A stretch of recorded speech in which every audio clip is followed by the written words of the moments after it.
Good evening. Welcome to the Yorkton News at 5. The provincial and federal governments are teaming up, providing $15.6 million over the next 3 years to financially support workers that are impacted by tariffs. The industries included steel and softwood lumber and is expected to impact about 1,800 workers. The funding will help unemployed workers learn some skills for in-demand jobs, while those still working can train for an adapting industry. We'll have more on this coming up tonight at 6. A Skills Canada provincial competition, meanwhile, took place in Regina and Sask Polytech in Moose Jaw. At Campus Regina, public grade school students visited the location to check in on future potential employment opportunities in the trades. CTV News caught up with a few grade 11 participants asking their thoughts on the skills industry. I think just because not many people know where to ask or really want to work that kind of job in high school. At our school, we have welding and construction and mechanics and machining even, and it definitely helps get people interested in it. There's a good handful of people that really want to be welders and mechanics, and mostly it's welders or just even millwright people. They just want to do something with their hands when they grow up. Along with Campus Regina Public, the event also took place at Scott Collegiate, UA Local 179, Campbell Collegiate, and Sask Polytech in Regina and Moose Jaw. Well, it's becoming more and more prominent in North American politics. Adults kind of acting like children when debating the issues. Well, here in Saskatchewan, the Speaker of the House is calling out MLAs for their behavior inside the Saskatchewan legislature. Speaker Todd Goody is taking strong exception to the name-calling and heckling that's happening this session in the Legislative Assembly chamber. And on Thursday, he took the unprecedented measure of stopping the clock during question period to lecture members on the issue. He specifically singled out an NDP MLA. Are you able to keep your comments to yourself?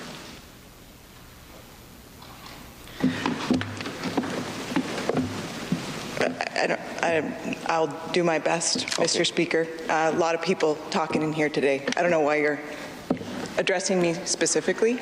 Well, from my seat, I can hear all the voices in the place. There are a few that are outspoken. In a written statement, the Saskatchewan government said the legislative should be a place for debate, not hate. A Prince Albert man has been charged with the attempted murder of a police officer. RCMP say on Monday over the noon hour, a white SUV drove through a stop sign in Meadow Lake before speeding towards Highway 55. An officer tried multiple times to stop the vehicle and was hit by the SUV when trying to put down a spike belt to slow the vehicle. The officer was treated for injuries described as non-life-threatening. 26-year-old Keeson Mitchell from Prince Albert is facing a string of charges, including attempted murder, aggravated assault of a police officer, and assaulting an officer with a weapon. 26-year-old Jasmine Beatty from Deschambault Lake is also facing charges less serious. RCMP advising the public to be alert for fraudulent letters that are being sent, claiming that you've won a Set for Life lottery. RCMP say the letters come in handwritten envelopes claiming to come from the lottery's president of operations, instructing the recipient to call a number and claim a lump sum prize. Police say the return address and phone numbers are not connected to any legitimate lottery company and are warning residents to be cautious of unexpected mail. Never share financial information with unverified senders and avoid calling phone numbers or visiting unfamiliar websites listed in suspicious letters. All right, Sabine joins us now for a first look at weather. And how are things shaping up for the Parkland region as we head into the weekend? Well, we're going to start to see things warming up, Lee. Apart from what we started out today, much cooler in the morning in the Yorkton area, -18 with a wind chill of -29. But we did start to see that gradual warm up, and that's going to continue as we head into tomorrow. May not see as much sunshine as we did today. As you can see on the radar satellite, very clear conditions throughout the Parkland. And then as we approach the near end of the weekend, that's where we see a shift and can start to see some precipitation arriving. I'll talk more about what to expect in the form of precipitation and how much we can expect in the Parkland. But tonight, we're back into that seasonal range for your low of -11. Still a little cooler for your daytime high tomorrow. And mentioned a mix of sun and cloud tomorrow with the daytime high expected of -3. Enjoy the weekend, though, because the precipitation is on the way starting Sunday afternoon. And I'll talk more about that in your forecast. Lee? Thank you, Sabine. After a two-day break, the Yorkton Terriers and Melville Millionaires are back at it tonight in Game 4 of their SJHL quarterfinal series. Gavin Bartha gets wide on Binder. Bartha walks in, backdoor feed for rebound, and they score! After losing Game 1 last Friday, the Terriers have won 2 straight, including an overtime victory in Game 3 on a goal by Vinay Junik. Both starting goaltenders have been great. They're posting goals against averages under 2.5. Only Flin Flon netminders have a better GAA in the playoffs. Game time at the CN Community Centre is 7 o'clock. Now, hockey won't be the only thing going on at the Gallagher Centre this week. Hundreds of dancers are in the city for the Vibe Dance competition running until Sunday. Regina DeClute has the details. The Gallagher Centre has turned into a colorful extravaganza, from animal ears to tulle skirts, balloons and music signaling the arrival of the second annual Vibe Dance competition. We have 880 dancers here from 15 different studios. They're just coming and they're competing, having fun, bringing positive vibes and spreading the energy and love for dance. Magnuson and her sister came up with the idea of a new competition when they were in Saskatoon. They grew by over 300 competitors this year. We also are one of 6 qualifying dance competitions for new Sask Dance Provincials. It's a new dance competition that is now provincially operating. First year this year. It's in June in North Battleford. In Yorkton, dancers can compete in various age groups, experience levels, and categories. Like there's ballet, point, there's lyrical, contemporary, there's musical theater, we have live singing, we have lip singing, there's hip hop, jazz, tap, modern, you name it. This means the dancers and staff put in long hours to deliver the best experience. Teachers and dancers are here by 7:15, warming up, getting ready, and we're running right through till probably 10 o'clock at night because we have so many people that wanted to come. So the 4-day event lasts until Sunday. I think it could help me with getting criticism and everything, and also learning how to become a much more stronger dancer in a way. And I think it's just a great competition for that. For aspiring young dancers, the competition can be a step toward reaching their goal. It's always been a dream of mine to be in musicals and do Broadway and things like that. The tulle skirts and good vibes will be in the Gallagher Centre well into the weekend. Regina DeClute, CTV News, Yorkton. Demolition work at the site of the former Kenosi Superslides is nearly complete. The province ordered the demolition of the Superslides in February. By mid-March, the slides and buildings were gone, leaving behind only a blank slate of fresh dirt for whatever comes next. But for people like Carter Kalapi and Jordan Howie, who both spent their teenage summers working in the water park, the spot brings back 30 years of memories. It had a good run, and it made a lot of people's days and made summers awesome for a lot of kids and a lot of people growing up there at the time. It's a big loss. There's a whole group of kids now that will never know what it was like to go to Kenosi and just spend a day at the Superslides. The water park shut down in 2020 when the Saskatchewan Health Authority pulled its operating license. Attempts to reopen the following 2 years were unsuccessful. In the time since the slides were last opened, the provincial government said the park's condition deteriorated to a point it became a public safety risk. One of the park's owners, Jan Armstrong, said he and his family did not abandon the Superslides, but did eventually decline to speak with CTV further on. Yes, not a bad shot of the city of Yorkton, but what are our temperatures going to look like as we head into the weekend? The full details coming up after the break.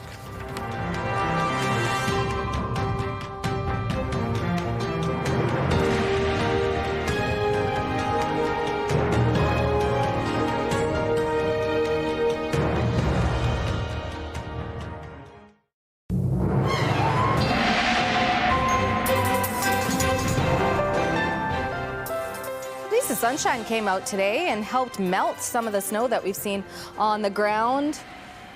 Clears things up for more snow to arrive later on after the weekend. Temperatures, though, like I said, we started out the day in particular in the Yorkton area around that -18 mark with a wind chill of -29.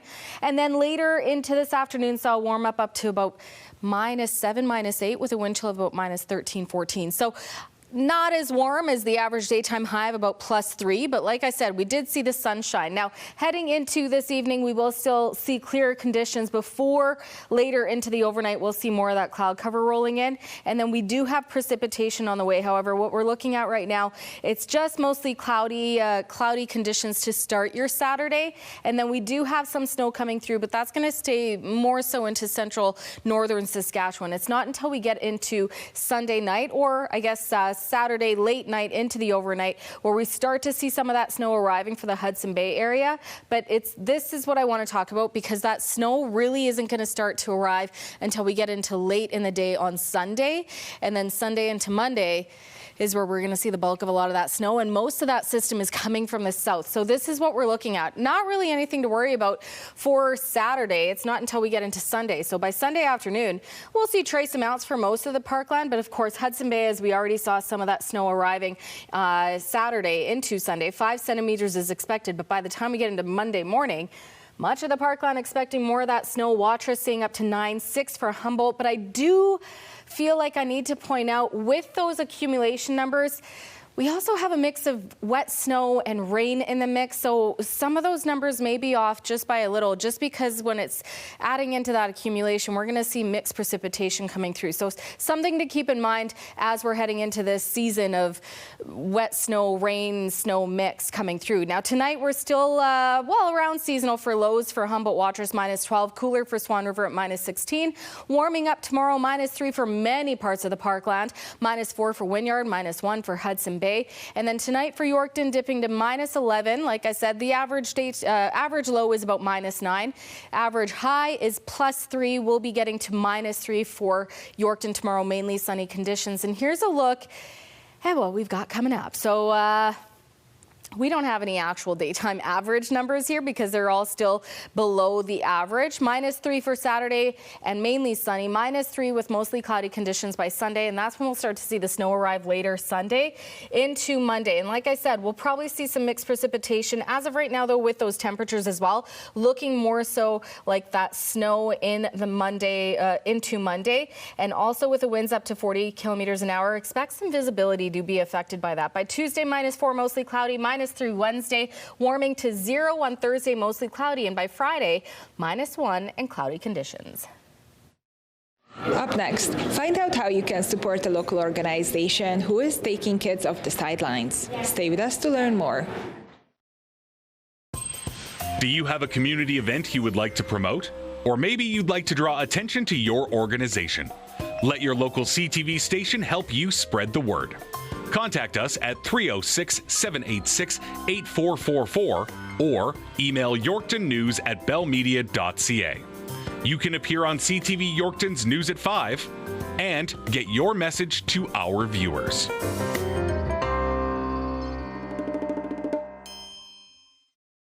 Our community brought to you by Key Auto Group. Experience clear and simple car buying online all the time.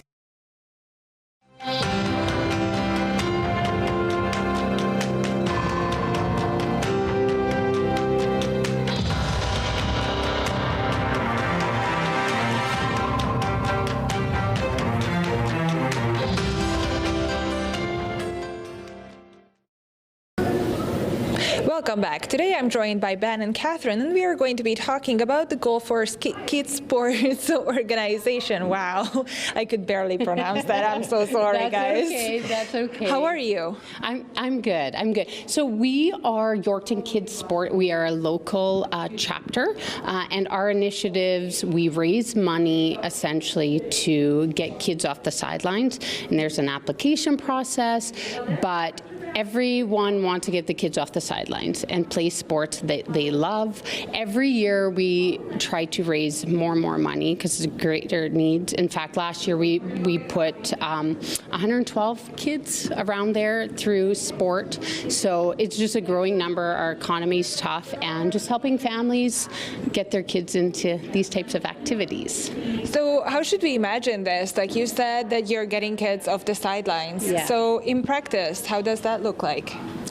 In practice, so essentially, with the rising costs of sports nowadays, it's becoming it's challenging for families. So the idea of the kids on the sidelines that couldn't play, it's a figurative thing that we want anyone that could not have been able to do it, have the opportunity to do it. So just figuratively speaking, we want as many kids involved in sports. We know that the team aspect, being involved, positive environments, being active, contributes to so much for the future. So it's just a figurative, get the kids off the sideline type of thing. Absolutely. What I'm more curious about, though, is like, are you buying them equipment or are you paying for their...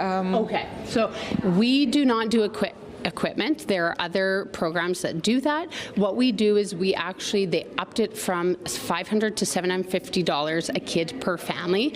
There is an application process, so they would go on Kidsport online, message any of us that are on the board, or Google Kidsport Yorkton, and the application process, you apply, and then we let you know if you've been granted that. So it's $750 per child in the households of people that qualify.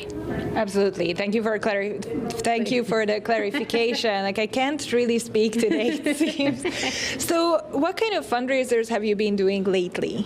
Well, we're currently, we did the Goals for Kidsport, which is a huge initiative for the local club here, and we're, along with a lot of local businesses that are involved in that and sponsoring that initiative, we've raised over $30,000 over the last 2 years that stay within the local community. It's not spread out amongst the communities in Saskatchewan. It stays in Yorkton and it goes towards the kids in Yorkton, and it's a great initiative for the community to come out to the hockey games and take in all the action, but also a great initiative for the businesses to get involved and to get kids off the sidelines.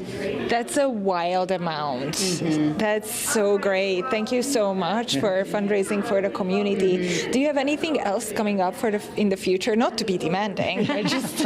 Actually, May 29th, we do have Jersey Day. It is a really fun initiative. The schools get involved, and we actually do have a champion. You can win, depending on who raises the most amount of, I can't talk today either, raise the most amount of money. So it's a fun little challenge that we set up. And of course, the bragging rights, because everyone wants that. You wear your jersey, you donate, easy peasy. It's also one of the great fun. Get your jersey out or whatever, t-shirt, it don't matter, and that'll be our next one. And other than participating in the fundraisers and donating funds, for example, but is there any other way where the community can help you somehow, maybe with volunteering hours? I don't know how it goes, so I would like to know more about that.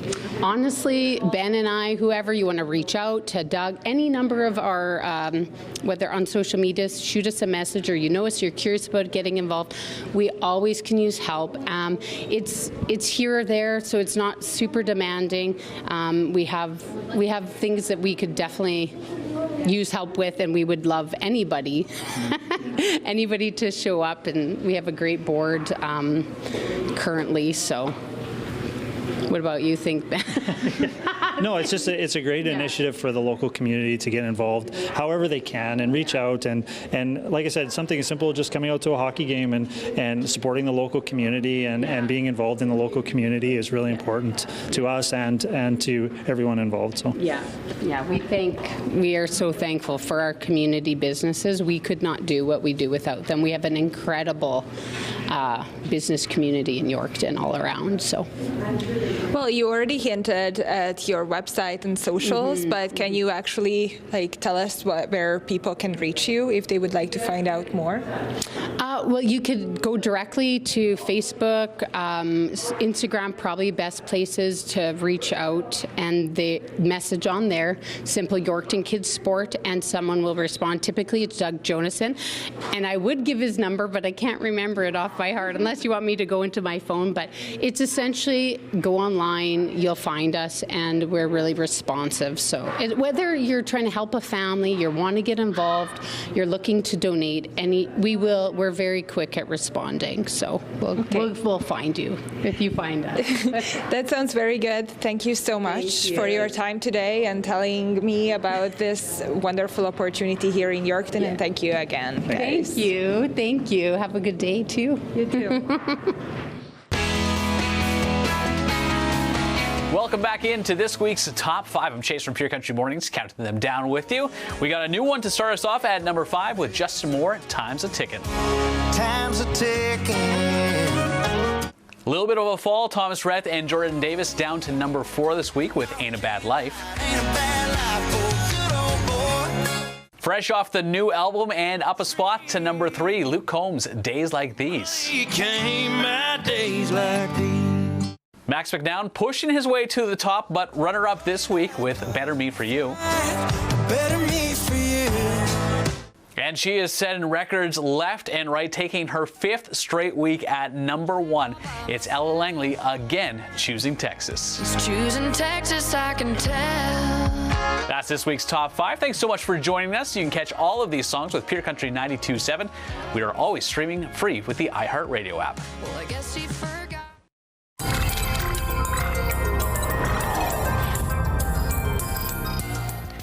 A new study suggests having a positive attitude about aging keeps people healthier.